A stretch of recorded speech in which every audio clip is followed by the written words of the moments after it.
சிலம்பத்தில் உள்ள பல்வேறு வகையான ஒண்டி பாடங்கள் அப்படின்ற முறையை நம்ம பார்த்துட்டு வரோம். இதில் ஏற்கனவே நம்ம சொல்லியிருப்போம், கால்மானம், அடிவரிசை, கோர்வை, எதிரி பாகம், துக்கடா இப்படின்னு ஏகப்பட்ட பாடங்கள் இருக்குது. இது இல்லாமல் பாட வரிசைகள் அப்படின்னு இருக்குது. இப்படின்னு ஏகப்பட்ட சொல்லியிருக்கோம். இன்றைக்கி இந்த சிலம்பம் நல்லா ஓரளவுக்கு எல்லோரும் முன்னாடியும் பிரபலம் ஆகிட்டதுனால பல பேர், அதாவது 6 மாதம் பயிற்சி பண்ணவனும் இந்த கலையை பற்றி விளக்கம் கொடுக்குறாங்க. 10, 15, 20 வருஷம் பயிற்சி பண்ணாங்க, 50 வருஷம் பயிற்சி பண்ணவங்க, 50 வருஷம் மூத்த ஆசிரியர்களும் இதில் கொடுக்குறாங்க. இதில் என்னென்னா, மூத்த ஆசிரியர்கள் அவர்கள் என்ன அவங்க ஆசிரியர்கிட்ட படித்தாங்களோ அதை பற்றி மட்டும்தான் விளக்குறாங்க. ஆனால் இன்றைக்கி 6 மாதம் படித்தவன், அதாவது வேடிக்கை பார்த்தவனா இன்றைக்கி நிறைய யூடியூப்பில் வீடியோ விடுறாங்க. அதில் என்னென்னா, ஒவ்வொருத்தரும் என்னென்ன வீடியோ விடுறாங்களோ அதை எடுத்து வச்சுக்கிட்டு அதிலிருந்து ஒரு சின்ன கண்ணு, மூக்கு, காது கொஞ்சம் மாற்றி மாற்றி அமைச்சு இது ஒரு பாடம் அப்படின்ற மாதிரி விடுறாங்க. இதை பார்த்து கற்றுக்கொள்ளக்கூடிய மாணவர்கள் அது உங்களுக்கு தான் ரொம்ப தவறுன்னு சொல்லணும். ஒரு குருக்கிட்ட போயிட்டு நல்லா படிச்சிங்கன்னா வரிசையாக வரும். அது இல்லாமல் என்னுடைய பாடத்தை கூடுதலாக வச்சுக்கிங்கன்னா நான் அப்பையிலேருந்து சொல்லிக்கணும் வருது. இன்றைக்கி நிறையா பேர் எனக்கு குறிப்பாக சொல்லணும்னா, என்னுடைய பாடத்தையே நாம் கொடுக்கக்கூடிய பாடத்தையே கண்ணு, காது, மூக்கு அப்படி மாற்றி மாற்றி வச்சு அவனும் ஒரு பேர் சொல்கிறான். கேட்டால் தமிழில் தான் வரும், எல்லாமே தமிழ் வார்த்தை தான். பகுல் என்ற சொல்லக்கூடிய ஒரு சுத்து முறையே தமிழ் சுத்து தான். அது ஏதோ உருது அப்படின்னு நினைக்க வேணாம். அதுக்கு விளக்கம் கொடுக்குறதுன்னு ஆசிரியர் இருக்கு. அது அப்படி ஒரு விளக்கமும் எனக்கு கொடுத்துருக்காங்க. அதை நான் கூடிய சீக்கிரத்தில் அந்த ஆசிரியர் வாயாலே உங்ககிட்ட நான் சொல்ல வைக்கிறேன். ஏன்னா இன்னைக்கு தவறான விளையாட்டுன்றதே யாரும் தெரியல. மன வருத்தம் என்னன்னா அதுதான், விளையாட்டுன்றது அடிப்படையில் அவனுக்கும் தெரியல. தெரியாமல் வேடிக்கை பார்த்துட்டு அதை இவங்களா ஒரு பாடம் பேர் வச்சுன்னு செய்கிறாங்க. அதுக்காகவே நான் கொஞ்ச நாள் பாடத்தை நிறுத்தி வைக்க போகிறேன். ஏன்னா அவங்களுடைய செய்கிறத பார்த்தேன். இடையில கொஞ்ச நாள் நான் கேப் போட்ட உடனே அவங்களுக்கு என்ன பாடம் கொடுக்குறதுன்னு தெரியல. அதனால் ஏகப்பட்டதை அடி பாடங்க, அடி வரிசைகள் அப்படின்னு வேறு வேறு வாத்தியார் கொடுத்தாங்க இல்லையா. நாகம் 16 வகையான அடின்னு கொடுத்துருப்பாங்க. அதை பிரித்து இவனுக்கு இஷ்டத்துக்கு ஏதோ ஒன்று போடுறாங்க. போட்டால் தான் அவங்களுடைய உண்மைத்தன்மையை மற்றவங்களுக்கு தெரியும். இன்னும் நான் இதுவரையில் நான் கொடுத்து வந்த பாடம் ரொம்ப பெரிய பாடம்னு எதுவும் நினைக்காதீங்க. இதெல்லாம் மிக மிக மிக மிக சாதாரணமான பாடங்கள். ஒரே வீச்சில் கையை காலை ஒழிச்சிட்டோம், அந்த மாதிரி பாடங்கள்லாம் இருக்குது. ஒரே வீச்சில் எதிரி பெரம்பே தூக்கக்கூடாது. இதெல்லாம் எதிரி பாக விளையாட்டு, வளன்னு செய்யறதில்லை. இதெல்லாம் நம்ம மிக மிக யோசித்து தான் கொடுக்கணும். அதாவது என்ன சொல்லணும்னா, ஒரு பாடத்தை கற்றுக்கிறது பெருசு இல்லை, நாம் கற்றுக்கொண்ட பாடத்தை பாதுகாக்கவும் தெரியணும். அதை தான் நம்ம செஞ்சுட்டு இருக்கோம். பாடமும் சொல்லிக் கொடுப்போம், அதில் உள்ள எல்லா நுணுக்கங்களையும் ஓப்பனாக இப்போ யூடியூப்பில் போடுறதுனால உலகத்தில் இருக்கிற எல்லாருமே பார்க்குறாங்க. வெவ்வேறு கலைகள் என்னை குத்துவரிசையை பற்றி பல பேர் என்ன நீங்கள் பாடுறது நல்லா இருக்குது அப்படின்னு சொல்லி ஆசை வார்த்தை கூறுனாலும் நம்ம உடனே குத்துவரிசை குத்துற மாட்டோம். குத்துவரிசைன்றது நம்மளுடைய தனித்தன்மை. அதை இதுவரைக்கும் கொடுக்காத காரணம் என்னன்னா, இதே போல தான் ஒரு சிலர் வர்மக்கலை அது இதுன்னு நாம் போட்ட பாடத்தை பிரித்து வெவ்வேறையாக கொடுக்குறாங்க. அதனால குத்துவரிசை நிறுத்தி வச்சிருக்கோம். அதுபோல சிலம்பத்தையும் மேலோட்டமாக தான் கொடுத்துன்னு வரோம், ஆழ்ந்து கொடுக்கல. நீங்கள் பார்த்து பழகக்கூடிய யோசித்து எது விளையாட்டை பார்த்தாலே தெரியணும் உங்களுக்கு. அந்த அளவுக்கு அன்னப்பறவை இருந்தால்தான் நீங்கள் நல்லா கற்றுக்க முடியும். சரி, இதை பற்றி நம்ம ரொம்ப விளக்க வேணாம். அடிப்படை என்னுடைய கருத்தை நான் சொல்லிட்டேன். இனி வரக்கூடிய காலங்களில் சிலம்பம் இல்லாத நம்மளுடைய விளையாட்டில் ஏகப்பட்ட விளையாட்டுகள் இருக்குது. அதை பற்றியும் நம்ம கொடுக்கணும், அப்படி கொடுக்க போகிறோம். அதை தெரிஞ்சுக்க தான் இப்போ சொல்கிறோம் உங்களுக்கு. இன்றைக்கி சித்தர் பாடல்லேருந்து வரக்கூடிய ஒரு சின்ன செய்யலை பார்த்துட்டு நம்ம இந்த பெரலிலே வரக்கூடிய வேறொரு வகை பார்ப்போம். அன்பெனும் பிடியில் அகப்படும் மலையே, அன்பெனும் குடில் புகும் அரசே, அன்பெனும் வளைகுட்பட் பரம்பொருளே, அன்பெனும் கரத்தமர் அமுதே, அன்பெனும் கடத்துள் அடங்கிடும் கடலே, அன்பெனும் உயிர் ஒளிர் அறிவே, அன்பெனும் அணுவுள் அமைந்த பேரொலியே, அனபுருவாம் பரசிவமே. அதாவது இந்த அன்பே சிவம் அப்படின்னு நம்ம கேள்விப்பட்டிருப்போம், சொல்லியிருப்பாங்க. இதை தான் நம்மளுடைய முன்னோர்கள் தெளிவாக எல்லாமே அன்பு தான்.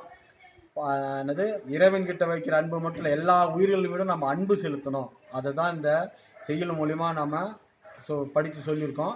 இதோடைய விளக்கம் நீங்களும் நிறையா ஆசிரியர்கிட்ட கேட்டு இது போன்ற நிறையா சித்தர் பாடல்களை படித்து மேலும் மேலும் நன்கு பயனடைய வேண்டி கேட்டுக்கொண்டு இந்த பாடலை முடித்து கொண்டு நம்ம பெரளியில் வரக்கூடிய அடுத்த முறை அப்படி பார்க்க போகிறோம்.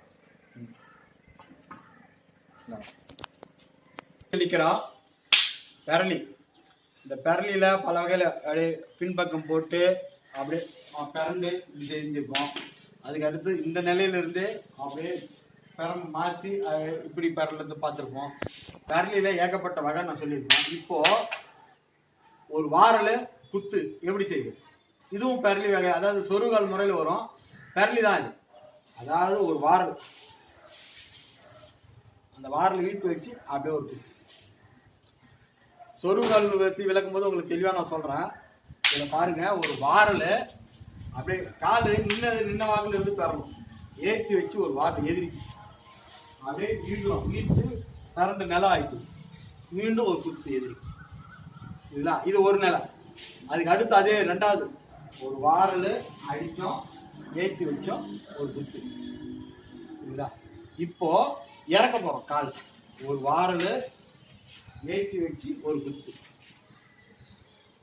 மீண்டும் பாருங்க, ஒரு வாரல் ஏற்றி வச்சு ஒரு குத்து. குத்து வரும்போது காலை இறக்கணும், முன்னாடி குத்து வரும்போது காலை ஏற்றுவோம்.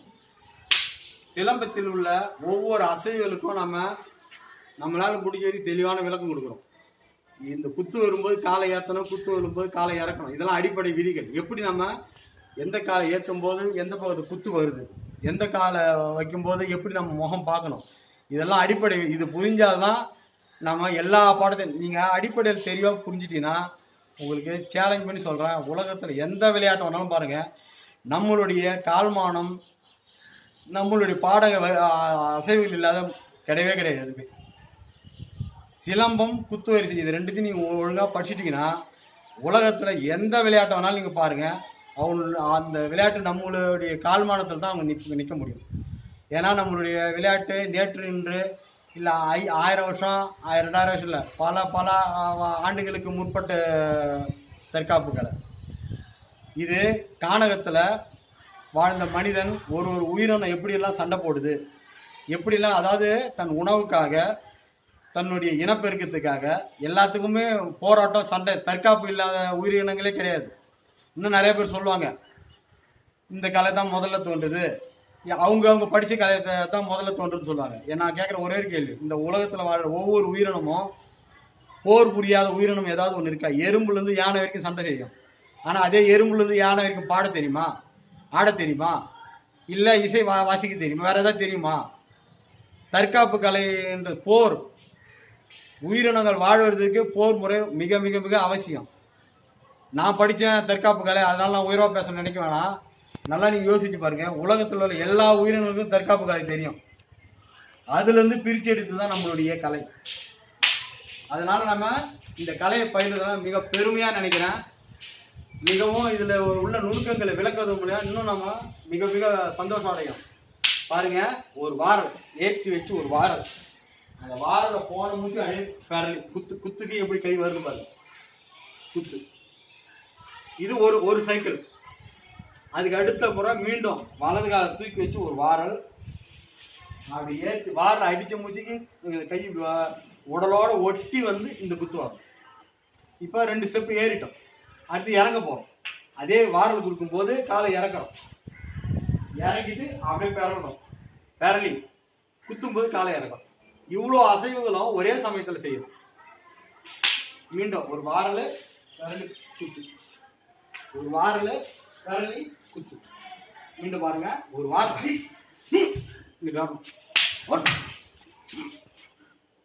இந்த ஒரு வினாடியில் விடணும் குத்து. ஏறது எப்படியோ அதே மாதிரி இறங்கணும். வாரல் குத்து, வாரல் குத்து, ஏறம், வாரல் குத்து, வாரல் குத்து. இப்படி இந்த பாடம் இதை தொடர்ந்து செய்யும்போது கிறுக்கி இதெல்லாம் செஞ்சாலே லைட்டாக மயக்கம் வர மாரி இருக்கும். கொஞ்சம் வேகமாக செஞ்சீங்கன்னா மயக்கம் வரும். அதனால் நிறுத்தி நிதான் செய்யுங்க. இதை நம்மளுடைய மாணவர் எப்படி செய்கிறான்னு பாருங்கள், செய்வாங்க.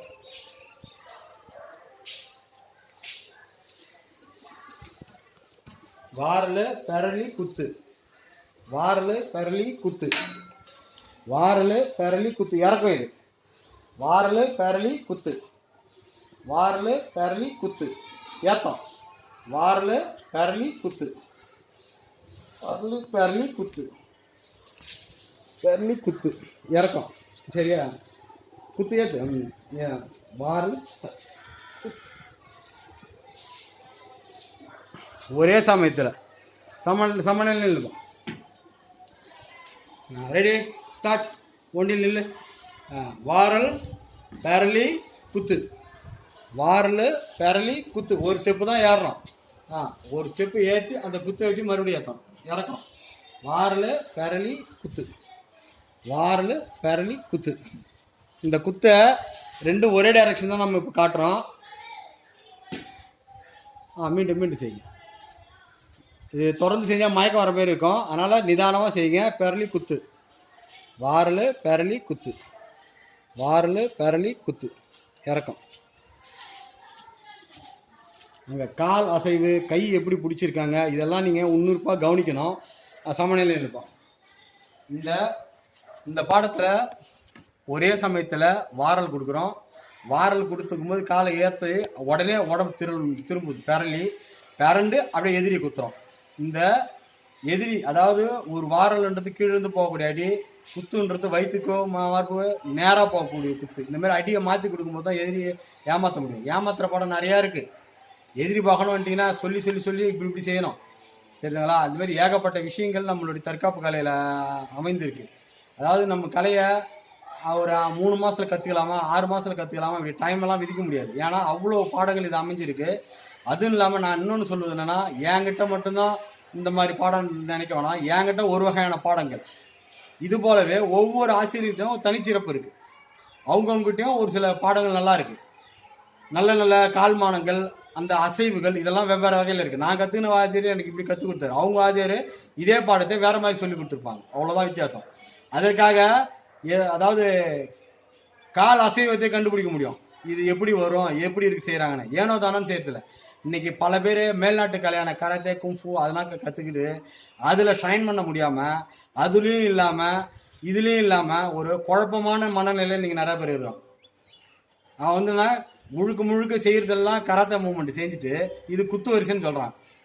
இதெல்லாம் பார்க்க ரொம்ப அவமானமாக இருக்குது. நம்மள மாரி தமிழ் கலையை தெரிஞ்சவங்க இதுக்கெல்லாம் எதிர்ப்பு தெரிவிக்கணும். கூடிய சீக்கிரத்தில் அதுக்கு ஒரு அமைப்பு உருவாக்கவே வேணும். ஒன்று நீ படித்தது எந்த கலையோ அதை நீ சொல்லிக் கொடு.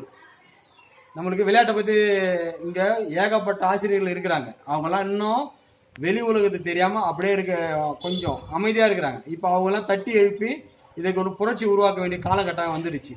அதுதான் நான் உங்களுக்கு சொல்லிக்கிறேன். இந்த பாடத்தை மீண்டும் ஒரு முறை செய்துட்டு இதோட இந்த இது முடிப்போம். மீண்டும் ஒரு செய்வோம். வாரல் பெரலி குத்து. வாரல் பெரலி குத்து.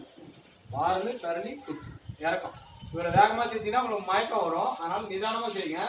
போக போக வேலை பேசுவோம்.